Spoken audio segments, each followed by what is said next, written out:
What's up guys, and welcome back to another episode of the Summer Career Mode. It is episode number 14, and Reading have been found out. 1 win in 7 in all competitions, knocked out of the FA Cup in the third round by Newcastle, and dropping to second in the table, 3 behind the Blades, level on points with Luton, but have played a game in hand on most of the teams around us. Today we are returning with, I'd say, around 8 to 10 games, with 18 to go in the season. Some massive ones today. Watford, Burnley, Sunderland, Sheffield United. I'll probably close out with that one. So yeah, really big contest today as we try and get back to winning ways. So first game is Watford away at Vicarage Road. Again, dropping a second in the table. Only 4 points clear of them and Burnley. And if we do want to keep ourselves in the automatic promotion places, we've got to return to winning ways and most crucially, go on a run. Let's start here away in Hertfordshire.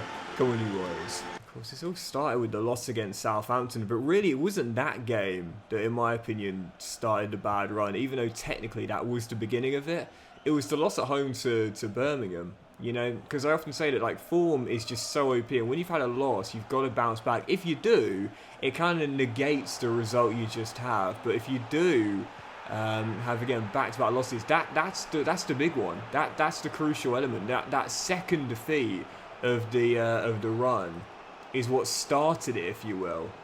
Even though technically it was the game beforehand. Does that make sense? I'm not too sure. Yeah, like one loss here and there, that's not gonna ruin things for you. But when you allow it to get out of hand, that's when you really begin to struggle.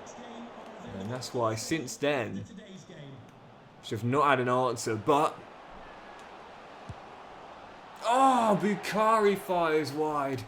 A win tonight could hopefully kickstart a good run. But that's the thing, those sort of misses, that doesn't happen when you're in form. Those one-on-one misses off target, that doesn't happen when you're clicking. But when you're in a poor run of form, that's when they start to become more frequent. Only have we really struggled for wins recently with, again, only 1 in our last 6 in the league, but also our last 2 games.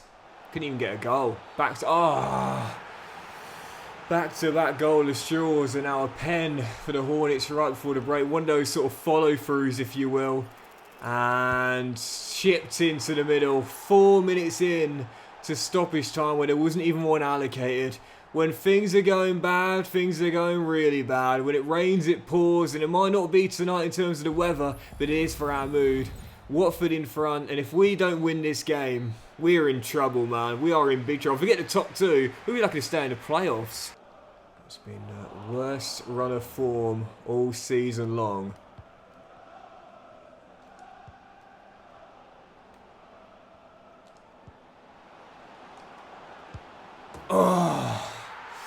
And it's set to be extended, but we are going to get bailed out with a point. Femi to the rescue right at the end, and Reading will claim 1. It's not going to cut it though. It is not going to cut it. No wins in our last 3 in the league. 3 points taken from a possible 9, and our worst run of form is extended. Mar got bailed out towards the end to claim at least 1 point, but it's not draws that are going to see us stay in the playoffs, let alone the top 2. We need a winning run, not a drawing run. Just before our following game against Burnley, 3 more scouting updates. We need some good news, man. So if one of our scouts could find us a gem, I'd really appreciate that. We're from England. I don't know if anyone's going to make the cut here.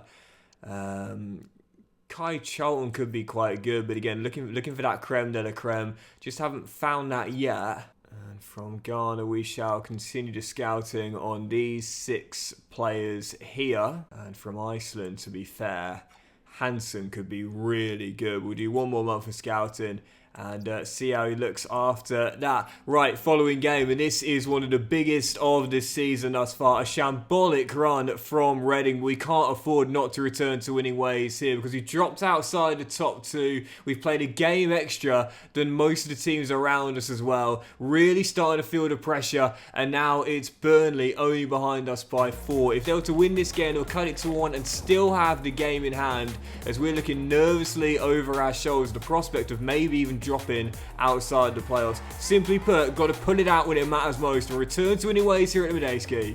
Come on, you Royals. Yeah, recency bias is a real thing, as we know.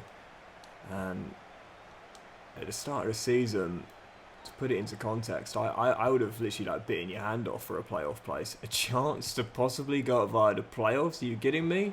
What an opportunity. But because we've been on such a fantastic run in the first half of the season, and for a very brief period of time, I think it was only 2 game weeks, but we were top, it kind of like deflates the mood. It's like, we're in the playoffs right now. That's what I would have been so buzzing with at the start of the season, but it's because, again, we were, you know, top for a brief period of time. It doesn't feel as good, you know. That's what you call being a victim of your own success. As Lenny dinks it for Kelvin. Oh, great chance. Ehi Batioman rolls it across. Very denied by Trafford. And the youngster James, who stays at Burnley for the new season in real life, makes the save, but he can't save that one. Third of the season for Dennis. Heads in the savage corner. Reading strike first. Sander to Foster. And Lyle through the gap. Koleosho hesitates, shoots. Bennett with the save and cleared by Bindon. Man, what a goalkeeper he's been for me, man, honestly. He's going for that golden glove, and again, just 16. He's made some massive saves once again, gets up and claims the rebound too, and just says, guys, calm it down. He's a heck of a keeper, man, honestly. I was wary going into the new season with him as our number 1 after letting Joel walk on a free transfer. This is why. I felt we'd have a younger goalkeeper for this year to keep our eyes on. Coming through the academy, he's been sublime. Desperately need dynamic potential to kick in for next season, because coming out of the academy, didn't have a potential tag. I was annoyed about that, but if he keeps this form up between now and the end of the season, surely dynamic potential will kick in and it'll start to grow a bit quicker from next year onwards. You know, it's such a big decision letting Joel Pereira go on a free transfer. Last year winning the Golden Glove in League One. Safe to say, big gamble, paid off. It's Kelvin. Goes on the run, takes it all away, and should have put us 2-0 up. Well, we haven't been at our best this afternoon, but I don't mind one bit, because we're going to return to winning ways. And man, oh man, did we need that. None in our last 3 or 4, I think it was in the league. But back with a massive victory against a promotion rival. But again, we can't just have a win here and there. We need a winning run. Back to winning ways, and now let's make sure it's the first of many to come. Come on, you Royals, let's get back to our first half of the season form. Yep, still outside the top 2, but could return to the top of the table, let alone second place for a win in our following game. Next up, the team we're trying to be, Ipswich Town away at Portman Road, as we face Kieran McKenna's side, aim to get back-to-back wins for the first time in the calendar year. Big clash here against the Tractor Boys. Come on, you Royals. Bit of matching in the kit colours for this game, by the way. Apologies for that. Unfortunately, when you're... oh, great ball, Lenny. And Bukhari just couldn't get away. When you're managing a team that's only got 2 kits, and they're not too dissimilar in terms of colours. Obviously, our blue and the purple, which is our away.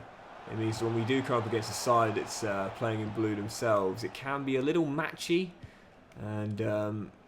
yeah, it can be hard to differentiate the teams. I just never like to put the home team in their away kit. I know I could, but for realism, I've never done that, and I don't really want to. But again, it does mean that when I'm playing the game, sometimes I do get a bit confused as to who is who. Can't blame that on the performance though. Just haven't been on it so far. To be fair, I do recall there was a game in the FA Cup where Arsenal wore their away kit to raise awareness for a cause. I believe it was Stop Knife Crime, I think. Am I right, Gunners fans? Correct me if I'm wrong. So it's not like it's never happened before, but for a case like this, it's...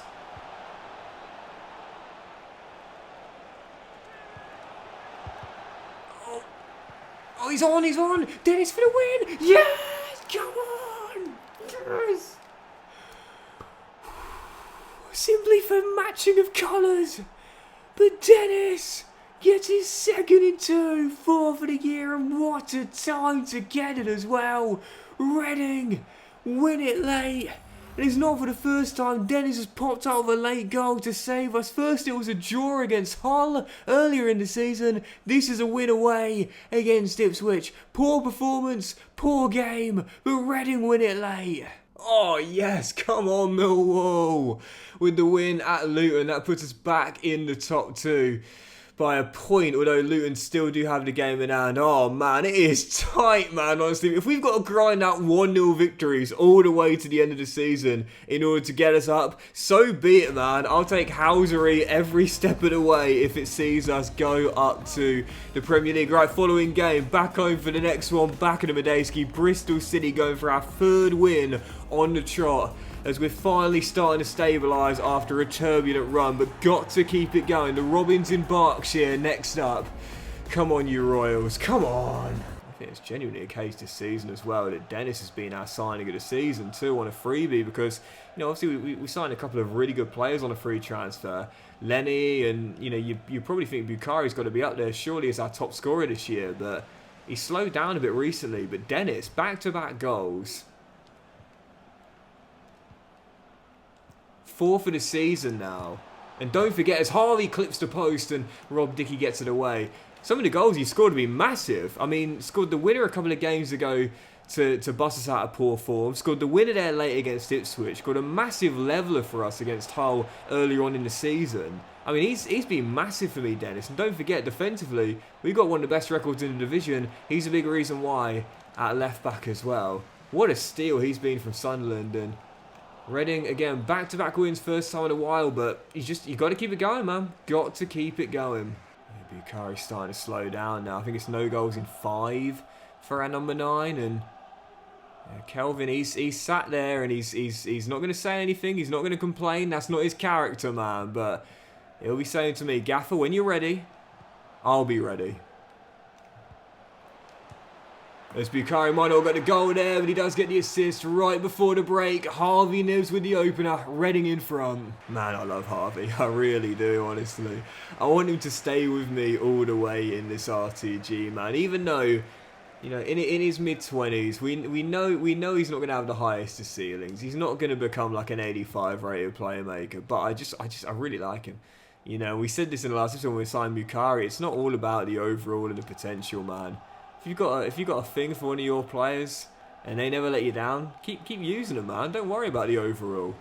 As Femi almost wins the corner there and Ross McCrory gets it away, but yeah, just keep him with you. Remember in our Swansea career mode earlier this year with Jamal Lowe, always believing. You know, he was never gonna be setting the world alight for us, but I kept him. He kept scoring. And that's why he kept getting a paycheck from us too. As Femi rolls through Bukhari, can he get back on the score sheet here? He needs a goal, he's got one. Bukhari back on the score sheet, assist, goal, and it's why Kelvin stays on the bench. Our number 9, we backed him, and he's repaid the faith. Yep, certainly don't want to jinx it, of course, but it does feel as though Reading have got their groove back. 3 wins on the trot, 5 clean sheets in our last 6 as well. And maybe, just maybe, our form is beginning to get back to a fantastic level. And it will need to stay this way if we are to stay in the hunt for a top 2 place. One foot in front of the other, just focus on that next game. Yep, back in the top 2 as we enter March, but heading into this game, Sunderland away at the Stadium of Light. These are those tricky away days that can sometimes be a banana skin for a team in good form. I've got a feeling this may well be one of them. So like I said, one foot in front of the other, and make sure you step over this potential banana peel. Sunderland away, the Black Cats at the Stadium of Light in the North East as we aim to stay in the top 2. Come on, you Royals. Jack Diamond into the middle. That's a great ball through, and Bennett once again. EA, please, man, give this kid an upgrade. 16 years old, wonder kid, goalkeeper. It appears based on his form, despite the fact he doesn't have a potential tag. He's a hell of a keeper. I mean, there's so many things I would want EA to look into in terms of improving their game, but one of the biggest, hold on, is I lost my train of thought. Oh, it's mid-season upgrades, definitely, because, you know, like for a goalkeeper of Bennett's young age, 16 or is he now 17? One of the two. Either way, he's just a kid. He's just a boy. You know, like he's literally going for the Golden Glove in the Championship, and not just because our defense is strong. He's bailed me out on numerous occasions, and yet he doesn't have a potential tag, but he certainly should. If not at the start of the season, then definitely right now. And in terms of overall as well, needs a couple of rating upgrades, I'd say. Harvey, Luke, Femi just couldn't pull the trigger and stays down.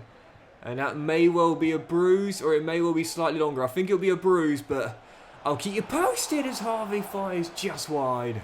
Taking no chances as well. Subbed him off at the break. Femi, one of our most important players, had a red-hot start this season. Did slow down, don't get me wrong, but Reading slowed down in general. So, got to give him the benefit of the doubt. But, yeah, taking no chances on that injury getting exacerbated. He's down the tunnel, and he's getting that treatment ASAP, as Mukairi does well.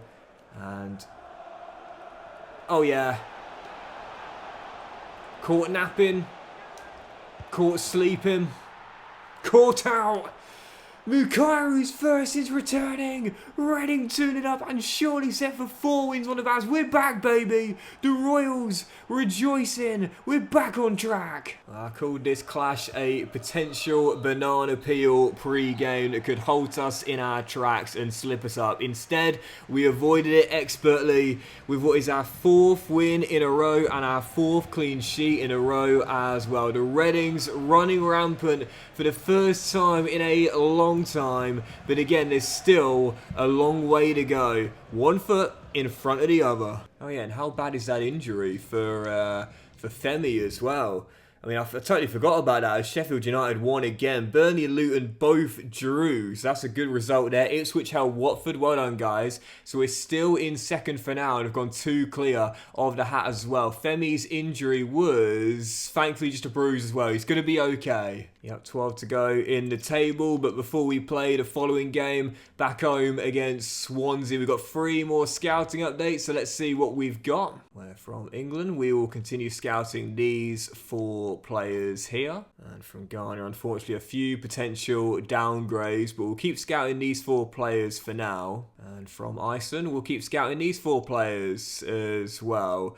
And I think I would have shown it earlier, just in case I didn't know. I have just changed the position of the new Gylfi Sigurdsson to an official CM. As soon as he gets the defensive work rate up to high, then I'll start improving the attacking stats as well. But yeah, he's 18 years old, so I'm a little worried he will ask for a pro deal towards the end of the season, but I'll keep you posted on that. But the best player in the academy right now, no doubt about it, Felix Bishop, 64 overall, 88, 94 potential, and he's only 15 as well. This is the boy wonder. Right, following game, a massive one. Swansea, the side from South Wales, coming to take us on in Berkshire. They, of course, beat us at the start of the season in what I think was our first loss of the season, or possibly second. No, second loss, wasn't it? What was an amazing winning run ended in South Wales. Now we look for our revenge on them and what will be our 5th win on the trot. Let's go get it done.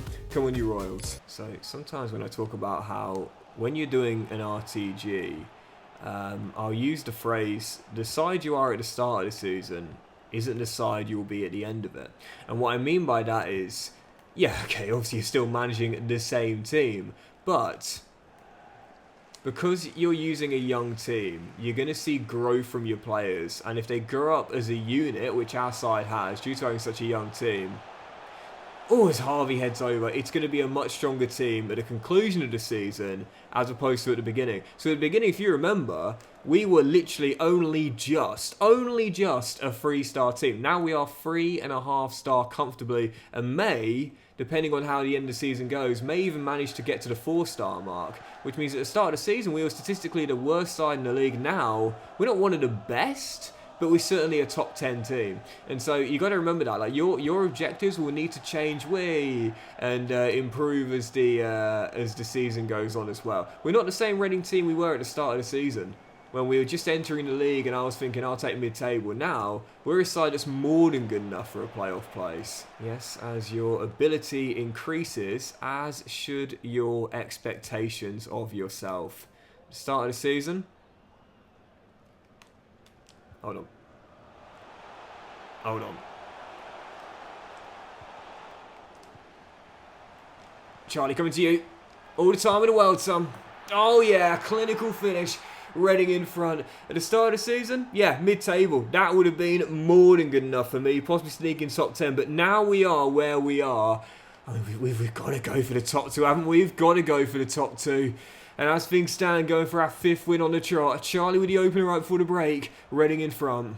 Yep, don't sell yourself short, man. If you've been working really, really hard and you feel like you've increased your ability or whatever it is you want to do, increase your expectations as well and ask more of yourself. At the start of the season, it was try and sneak into playoffs. Now, it is try and stay in the top 2. We will in this sort of run. 5 clean sheets on the bounce, 5 wins on the bounce. Oh, Reading are back and rolling again. Right, let's do 2 more then, and 2 massive games to close the episode out as well, with both teams right now sandwiched between us. Yep, following contest away at Deepdale, 3rd place Preston North End, who we've got a 5-point gap on and could potentially not only cut the gap on the Blaze to 2 points heading into our game against them at Medeski to end the episode off, but also go 8 clear of the chasing pack. This is the time now to separate us from the playoffs and try and go on a great run to keep us in the top 2. Final away day today, our penultimate game of the episode, Preston at Deepdale. Come on, you Royals. It's amazing how things can change so quickly, isn't it? I mean,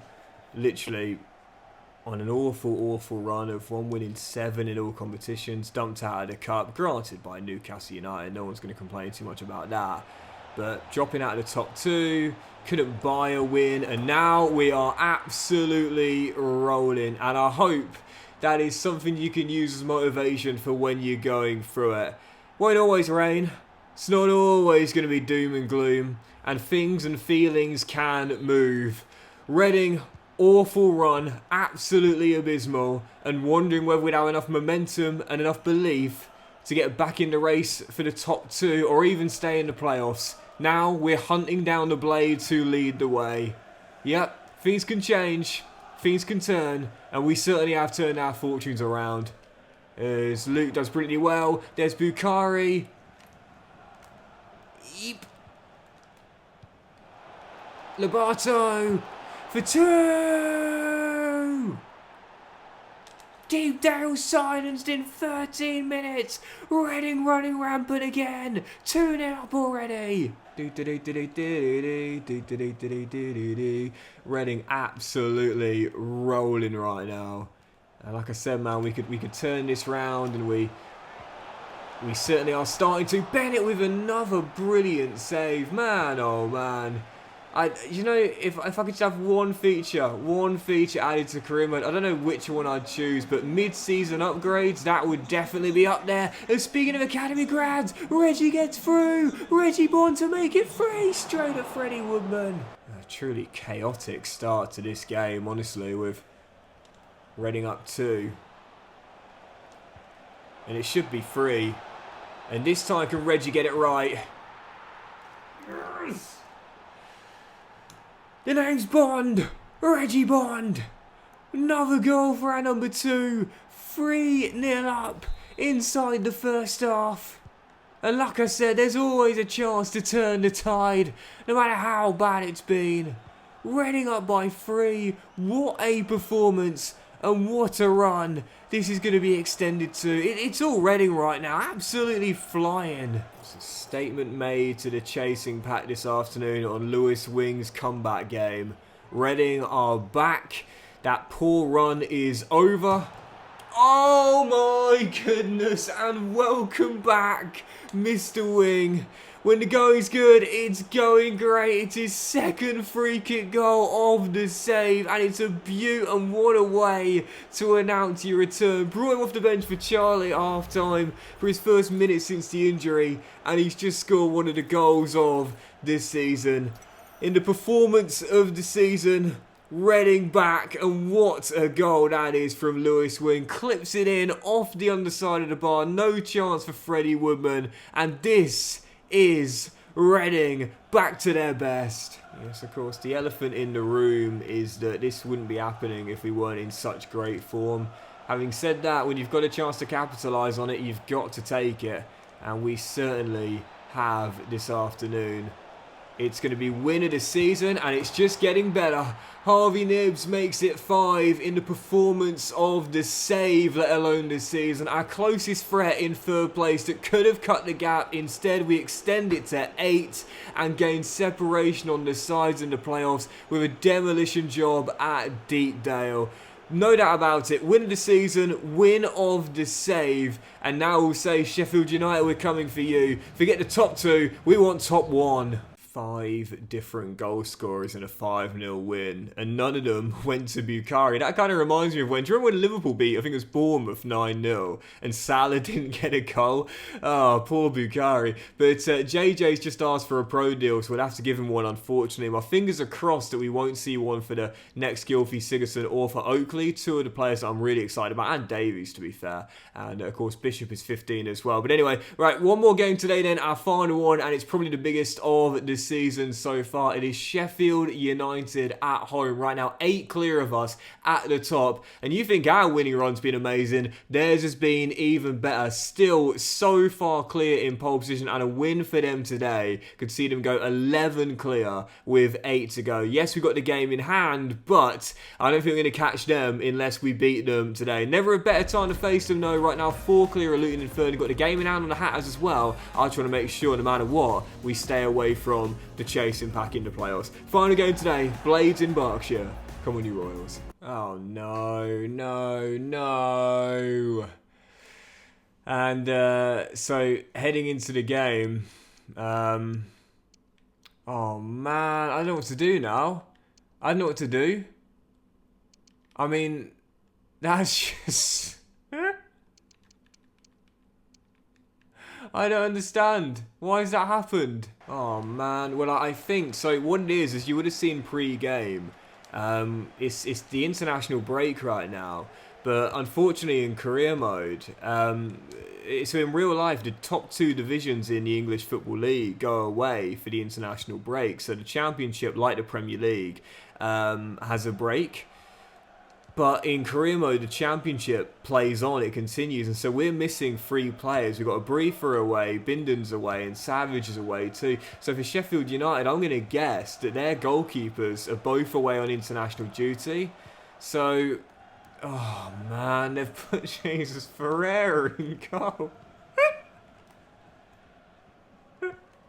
Oh man. Oh man, like practically any shot on target in that case can hit the back of the net. I might just have to have a gentleman's agreement here and just take the clean sheet and point, because that's not fair. I don't want to take advantage of an exploit, man. That's not fair. I think I might just take the point here. Oh, that's so frustrating, man, honestly. So I don't know who their backup would be, but Grbic between the sticks will be away on international duty with Croatia. And they must not have a third choice just to throw in, so they've had to put in an outfield player. Oh man, of all the games, man, of all the games that have happened in, that's so frustrating, so frustrating. But I don't want to take advantage of that. I don't want to take advantage of that, because in reality, well, first of all, 2 things. One, the international break would see the Championship go away as well, but also, let's just play devil's advocate and say it didn't. They'd just play an academy goalkeeper or sign someone on an emergency 10-day deal. Oh, man. Yeah, I'm not taking advantage of that. I'm just going to take the clean sheet, take the point, and just pass it around. Yes, if we are to get promoted, I want to do it the right way, and that would not have felt right. Taking advantage of the game being a bit broken. The Blades have got 2 goalkeepers who are both away on international duty. That is Davies with Wales and Grbic with Croatia. So scoring 5 or 6 goals on Ferreira, who had no choice but to start between the 6 as an outfield player in the biggest game of the season to close the gap on the league leaders would not have felt right. I want to do this the hard way, but most importantly, the fair and correct way. But that will do it for today's episode of the Summer Career Mode, guys. So big thank you for watching. Really hope you have enjoyed it. If you have, then please do drop a like. So you'll have a fantastic day. I'll return in the next one, where we are still, to be fair, 5 clear of the teams in the playoffs and have a game in hand on Luton, Burnley and Watford as well. As we return with the penultimate episode of the season, we'll try and get ourselves further away from the chasing pack and keep pace with the league leaders. Have a fantastic day, guys. Much love to you all, and I'll see you for the next episode of the Summer Career Mode very soon.